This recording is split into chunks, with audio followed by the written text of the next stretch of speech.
several people asked me to do transition pictures for singer Dan Fogelberg. He died in 2007 at the age of 56, incredibly young, of prostate cancer.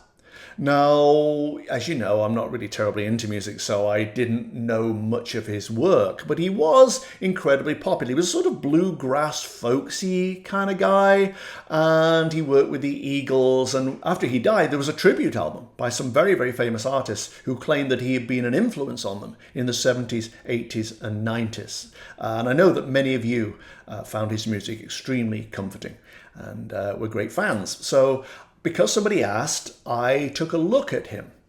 And when I went into his energy, it was almost like he'd thrown himself off a cliff, actually. He was tumbling downwards, but I think they're called cannonballs. You know when kids jump into a swimming pool just rolling over and over? It was like a cannonball. It's like gung-ho. Okay, if this is my fate, I don't want to go, but if this is it, I'm going to face it like a man. I'm just going to go for it. But when he hit what would have been the ocean or something, he didn't splash through it. In fact, it was hard and he splintered and seeped into it so that he appeared on the other side of the divide in like stalactites. It's kind of odd. And was reconstituted below. He was exhausted, it felt to me. His illness must have really taken it out of him.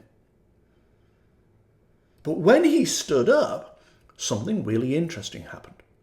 Because I saw two things at once. There was in the background the shape of the tunnel that I always see that leads towards the light. But I couldn't fully see it because there was this beam shining in my eyes. Now, he was a performer. So this was like a spotlight, and it's a little bit on the nose for me. But what I think it meant was that he not only loved what he did, but he didn't want to go and leave it behind. And that will include the attention, the love of his dear ones, as well as his fans and so on. It was a whole bunch of stuff, but it blinded me to the whole of the rest. He really loved his life and didn't want to leave it.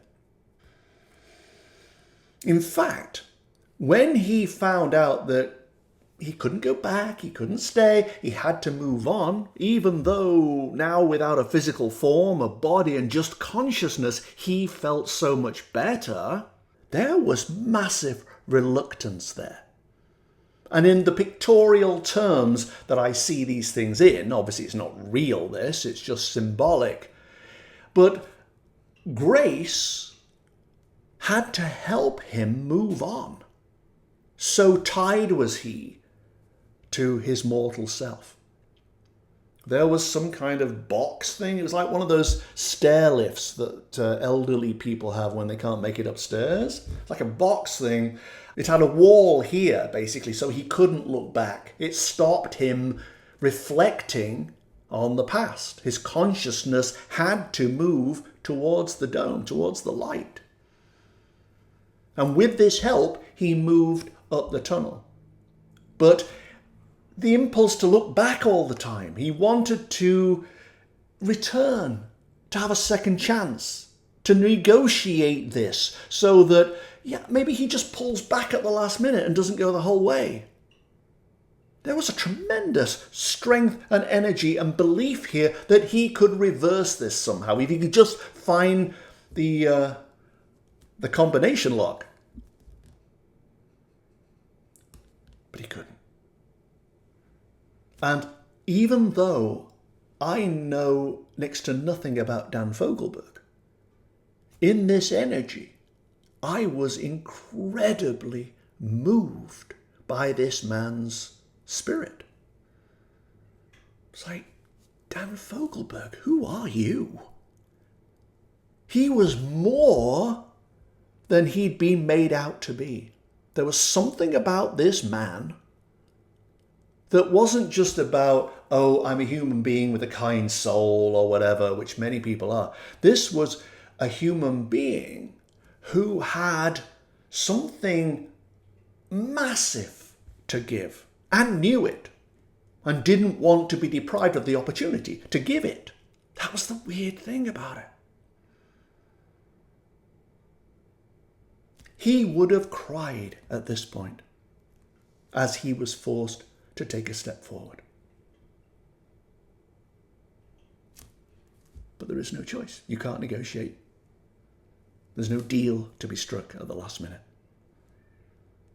And feeling stymied by his inability to redraft the contract and realizing it was over, he stepped into the light and went.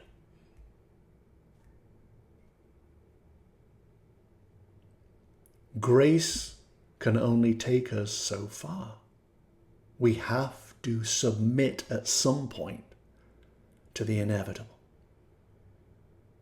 But I guess some people either have more to give than they can humanly give, or they're taken away before they've humanly given it.